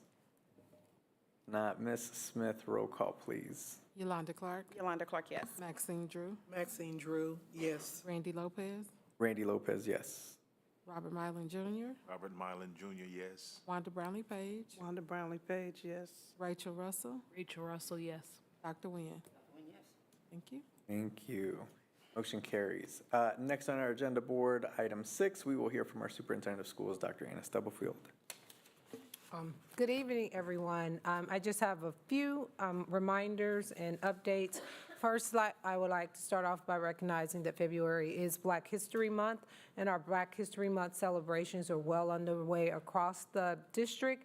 Elementary, middle, and high school leaders have planned celebrations, lessons, and projects to honor the month. As we all know, Black History Month is a time to spend awareness and learn more while continuing to support the Black community's history, traditions, and culture. I want to thank all of our principals, departments, staff, and students for hosting the Black History Month programs. And at the board meeting on February 27th, we will have a performance by Sligo High School's choir at the beginning of the board meeting. There are celebrations that are scheduled. I know that building principals are sending out invitations to board members and others, and then there was a link to just let everyone know what is happening across the district. The Department of Health Services received a big boost. The department was awarded a $25,700 grant from the Kansas City-based ACRA KC to help purchase 14 brand-new AEDs. The AEDs are used to help those experiencing sudden cardiac arrest. The new devices have gone to the athletic department and health services. We officially launched our new sports network last week. This is a pilot program that provides an opportunity to showcase our student athletes on our sports YouTube channel. Students who are interested in careers in television and production have also been offered the opportunity to gain some real-world experience by working with the production crew. And I want to thank MSTS Productions and our Communications, Athletic, and Diploma Plus departments for their collaboration on this project and making it possible. Our hope is to expand it beyond sports to fine arts and other activities to showcase our students. I did just want to share with Ms. Russell that the Welcome Center report is scheduled for April 23rd because that question was asked.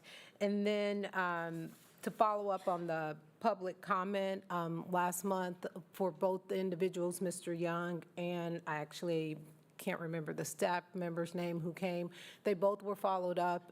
Their questions were addressed. In some cases where we could work it out, we did offer solutions. And then regarding the staff members and the AUP, the things that are being asked around that, those would be meaning the board will relook at the policy. I did actually get the number just, and this is not for shock value, it is because it was inquired about. And I just had it up around if every staff member was provided a phone, what would the cost be? And it would be almost $1.5 million a year. Just base like minimum if that were to happen. The capacity for our IT department, then you would have to hire like a full-time staff person. So those kind of costs, but that's just bare minimum if it were the phone, since that question was asked. Finally, I would like to share that this is just a reminder that the district is closed tomorrow after carefully considering the upcoming victory parade and to celebrate the Chiefs Super Bowl win. When we looked at the amount of staff, the traffic, and the challenges with busing, we will be closed tomorrow, but in order for us to make sure that we meet our 1,116 minutes, school actually will be in session on April 19th to make sure we actually get our minutes. And if anyone has any questions, please feel free to reach out. Those decisions are never made lightly. We looked at the entire process, and we could not ensure that we would have been able to safely get all of our students to school and then ensure that we would have had enough staff to supervise throughout the day. Thank you. Thank you, Dr. Stubblefield. Just a couple of items. I, too, also just want to say thank you to all of our staff, to the district, to all the students and families who were working on and having celebrations across the district, across the community as we celebrate Black History Month. There's a lot of great things and learning happening in our buildings. So thank you, and kudos to all of our staff that ensure that we lift that and celebrate our history and our cultures. And thank you for all of our staff who are working to organize all of that. Want to also just recognize, and we heard about it earlier, the Nurses Roundtable, or the Health Department of Health Services Roundtable that took place last week. I know several board members were able to participate, as well as other staff members and community partners. It was great to see just the willingness for collaboration across different sectors to address some of the health needs that we have in our community and that we're facing in our district.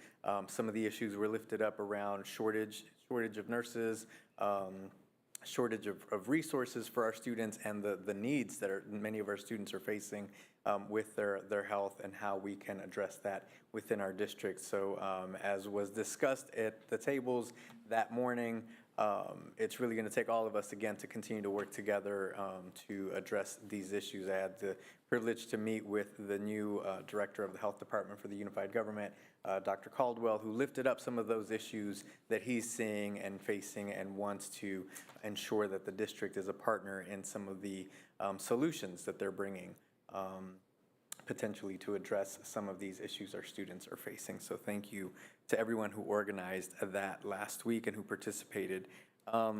Thank you, board and staff, for those of us that were able to attend the NSBA Equity Symposium in January. It was a great day of learning. really strong keynote speakers who really talked to us about the importance of making sure that we lift up the work around equity and that lens that we do in our work. So, shout out to our DEI department who helped craft our equity policy that the district has. And that weekend was a great reminder of how far we've come as a district and in the community in addressing and being able to look and address some of the issues in an equitable way, but how much more work we still have to do. We were able to learn from other districts across the country who are doing some creative things to address equity in their own school districts and in their communities. So that was great to learn. And then I'm drawing a blank on the performer, thank you, who had just a phenomenal presentation and a reminder around shifting our mindset from negativity and his story of resiliency and where he came from and the strength that he found within himself, but also the community who loved and accepted him, I think was remarkable. And as he shared his own personal story, I thought about some of our stories and our students' stories and the hope that he brought to the stage that day. Was really powerful for me. So I just share all that, and I think we need to continue to learn from some of these lessons that we hear during these symposiums and the learnings that we have across the country, because I think it was just remarkable, and to hear his story and the resiliency was powerful. So, and then board, just a reminder, I did send an email today. We do have our board retreat on April 16th, so hopefully that's on your calendar, where we will do our board self-evaluation, and please submit any other agenda topics that you would like to address at that retreat. I've also asked Ms. Smith to go back into our notes, and she's doing that to see what other standing items that we have to discuss. So I know we'll have a few other items on the agenda that day, including what the board has discussed, the use of Robert's Rules or some other form as we navigate our board meetings. That will also be on the agenda. But if there are other specific topics, and I know we discussed a potential one today as well, please send those to Dr. Stubblefield so that we can start crafting that agenda. With that, I'll open up the floor for other board members. Yes, Ms. Page. I just want to thank our Division of Student Services and Family Support and the Department of Health Services. The workshop on the 7th was phenomenal. Got to interact with a lot of our partners, and there are a lot of people willing to help us, and we have to help ourselves, and this is something we really got to talk about. Because again, if 52% of our kids need assistance, some sort of health assistance, then we need to make sure that we're able to meet that and help them out. Because if we're going to improve attendance, they got to be healthy. They got to be here. And then once we get them here, we have to educate them and do the best that we possibly can. I also attended the academic committee meeting. It was Zoom, and we're just hoping we can get more people out. We do have parents who are concerned. They brought up some good issues, and we have to address that. And then I also went to DC, and I thought the equity conference was phenomenal because they keep reminding us about what we need to be doing for our kids. And we can't allow people to make it such a racial thing. It is, but there are other numerous issues that these kids are confronted with, and we got to help them, whether it's autism, it's MS, whatever. We got to be there for them. We got to help them. And then they also reminded us, those who are in the education field, we carry a lot of baggage too. We're some wounded souls, so we got to heal ourselves if we're going to help these kids. And we got to make sure our bags are empty, and then we can help them empty theirs. So learned a lot, met a lot of great people, and thank you for allowing me to attend that conference. Great, thank you, Ms. Page. Ms. Drew. It's just like to say that on January 31st, I attended the school naming committee meeting where we were talking about possible names of schools. On February 7th, I was late coming to the health services roundtable here at the central office because earlier that day, I was invited by Alfred Fairfax Student School to attend the Student of the Month, and it started at 9:20 a.m. And it amazed me to see so many of those students there receiving special awards for and acknowledging the fact that they're learning academically with trying to reach their goals for success. And so I was greatly impressed with all of the students who were there. And then just as a reward, they gave them pizza for lunch, and they were very satisfied. But I enjoyed that. And then, of course, as Wanda mentioned, I attended the academic committee meeting. We're trying to move in the right direction to make sure that our students are going to be fully educated and learning. And so just wanted to say thank you to everyone who wants to be a participant in that, and hopefully we'll move in the right direction. Thank you. Great, thank you, Ms. Drew. Yes, Mr. Mylan.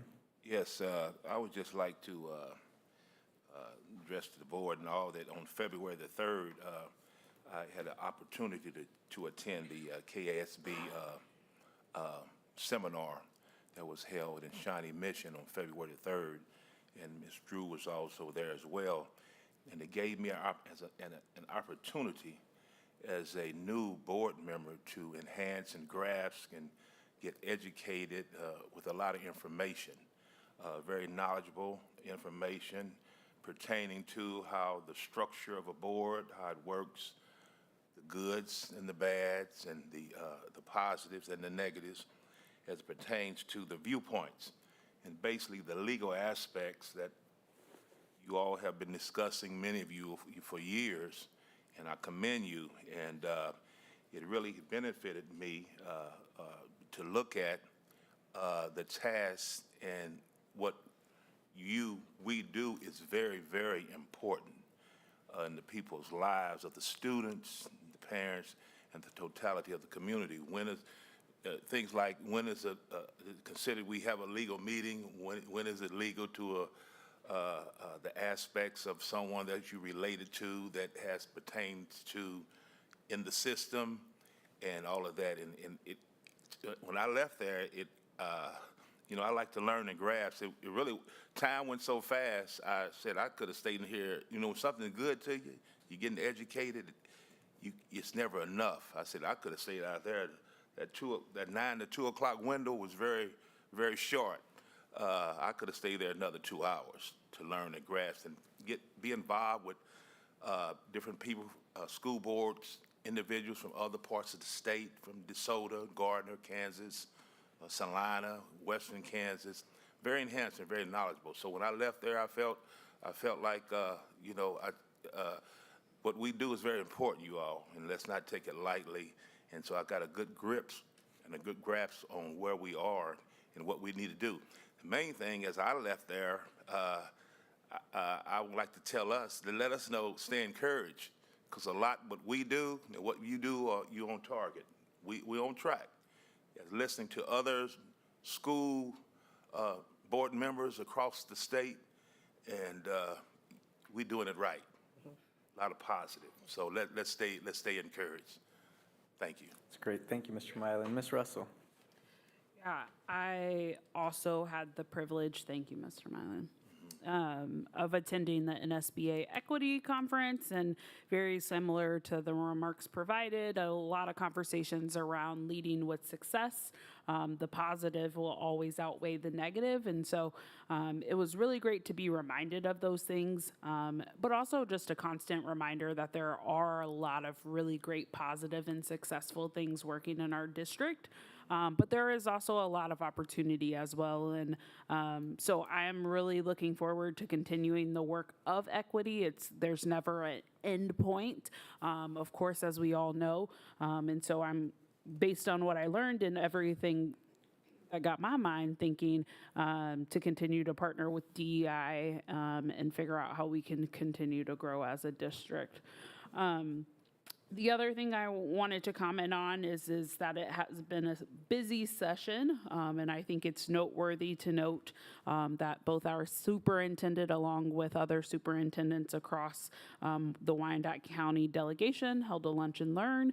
And so I love when our district is represented at the Capitol, both by Dr. Nguyen, but also today, this afternoon, our community engagement, Mr. Francisco, he is in the past tense. He was giving testimony on behalf of SPED and just the work that continues to happen every day, and that we show up to have our voices heard. Our students, while for us they are our priority, for other folks they are not, and so how important it is for our kids and our voices to be represented at that level. And so just kudos to the communications team, Francisco and Dr. Stubblefield, for continuing to be present there. Also just want to recognize my shout outs. Last week was National Counselor Week, and just the vital role that counselors play in our school buildings, connecting with students and their social emotional needs, as well as just providing overall building support to grow really well-rounded KCKPS proud students. Also wanted to note that the KCK Foundation Scholarship is open. And then lastly, enjoy your snow day. Go Chiefs. That's great. Thank you, Ms. Russell. Dr. Nguyen. Thank you. And likewise, I hope we have an opportunity in our retreat to actually talk about what happened at the equity, what we learned. Also continued and had some pretty somewhat rewarding conversations with our federal delegation representatives, but still the federal commitment, it won't happen. The law says for special ed, they're supposed to donate up to 40%. They're at 13% right now. And the best thing that our delegation can say, well, it may change in 10 years. Anyway, secondly, because we are dealing with so many negative laws in K-12 budget committee, the finance committee will meet between 2 to 3 on the first and third Fridays. We have a tendency not to work on Fridays, which is great, I guess. And so that will be, those are public meetings, so I will need to get with Ms. Smith again to make sure there's a clear spot on the webpage so that people will not have a problem finding the link to the Finance Committee. So thank you again. Thank you, Dr. Nguyen. Okay. Thank you, Board, for your continued service. We'll continue on with our next agenda item, our executive sessions, items 7. We can dismiss any staff who are not participating. All staff is dismissed with the exception of Ms. Devon, Dr. Campbell, and I think if Doug is still here for the first one, Doug Clemens. We would entertain a motion to recess to executive session for consultation with the attorney on matters which would be deemed privileged in the attorney-client relationship under COMA for 15 minutes going in at 7. So moved. Second.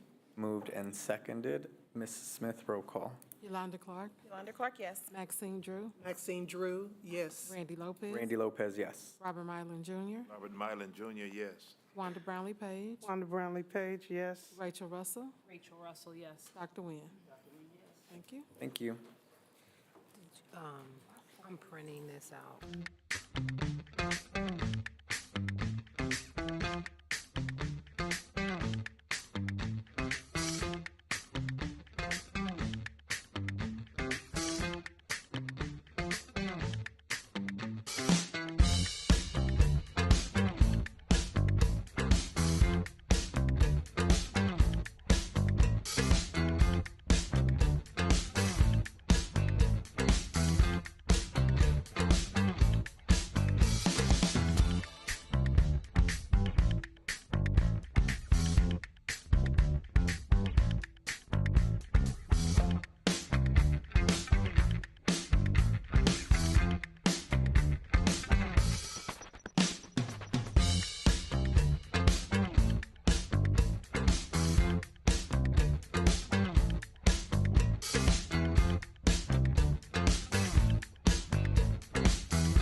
Perfect. Thank you, Ms. Smith. Motion to return to open session, please. So moved. Moved by Ms. Russell, seconded by Ms. Clark. Ms. Smith, roll call, please. Yolanda Clark, Clark, yes. Maxine Drew, Drew, yes. Randy Lopez, Lopez, yes. Robert Mylan Jr., Robert Mylan Jr., yes. Wanda Brownlee Page, Wanda Brownlee Page, yes. Rachel Russell, Rachel Russell, yes. Dr. Nguyen. Yes. Thank you. Thank you. We are back in open session. Would now entertain a motion to recess to executive session to discuss matters of non-elected personnel in order to protect the privacy interests of parties involved under COMA, to include Mr. Goheen, Ms. Samry Devon, and Dr. Judith Campbell for 10 minutes, going in at 7:24. So moved. Second. Moved by Ms. Russell, seconded by Ms. Clark. Ms. Smith, roll call. Yolanda Clark, Wanda Clark, yes. Maxine Drew, Maxine Drew, yes. Randy Lopez, Lopez, yes. Robert Mylan Jr., Mylan Jr., yes. Wanda Brownlee Page, Brownlee Page, yes. Rachel Russell, Rachel Russell, yes. Dr. Nguyen. Yes. Thank you. Thank you, Ms. Smith.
Yes, I can.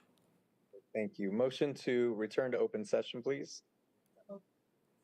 Moved by Ms. Clark, seconded by Ms. Drew. Ms. Smith, roll call, please. Yolanda Clark. Yes. Maxine Drew. Maxine Drew, yes. Randy Lopez. Lee Lopez, yes. Robert Marlin Jr. Robert Mylan Jr., yes. Wanda Brownlee Page. Brown Page, yes. Rachel Russell. Rachel Russell, yes. Dr. Nguyen. Yes. Thank you. Is there a motion to extend the executive session for 10 minutes? So moved. Moved by Ms. Russell, seconded by Mr. Mylan. Ms. Smith, roll call. Yolanda Clark. Wanda Clark, yes. Maxine Drew. Maxine Drew, yes. Randy Lopez. Lopez, yes. Robert Marlin Jr. Mylan Jr., yes. Wanda Brownlee Page. Brown Page, yes. Rachel Russell. Rachel Russell, yes. Dr. Nguyen. Thank you.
Yes. All right. Motion to return to open session, please. Moved by Ms. Clark, seconded by Ms. Russell. Ms. Smith, roll call. Yolanda Clark. Yes. Maxine Drew. Yes. Randy Lopez. Lopez, yes. Robert Mylan Jr. Yes. Wanda Brownlee Page. Yes. Rachel Russell. Rachel Russell, yes. Dr. Nguyen. Thank you. Now entertain a motion to recess to executive session to discuss matters of non-elected personnel in order to protect the privacy interests of all parties involved under COMA with potential action to follow to include Ms. Samry Devon, Dr. Judith Campbell, Mr. Greg Goheen for 5 minutes going in at 7:51. Moved by Ms. Russell, seconded by Mr. Mylan. Ms. Smith, roll call. Yolanda Clark. Yolanda Clark, yes. Maxine Drew. Maxine Drew, yes. Randy Lopez. Andy Lopez, yes. Robert Mylan Jr. Mylan Jr., yes. Wanda Brownlee Page. Brownlee Page, yes. Rachel Russell. Rachel Russell, yes. Dr. Nguyen. Thank you. Thank you.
Motion to return to open session, please. So moved.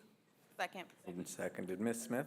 Yolanda Clark, Yolanda Clark, yes. Maxine Drew, Maxine Drew, yes. Randy Lopez, Randy Lopez, yes. Robert Mylan Jr., Robert Mylan Jr., yes. Wanda Brownlee Page, Wanda Brownlee Page, yes. Rachel Russell, Rachel Russell, yes. Dr. Nguyen.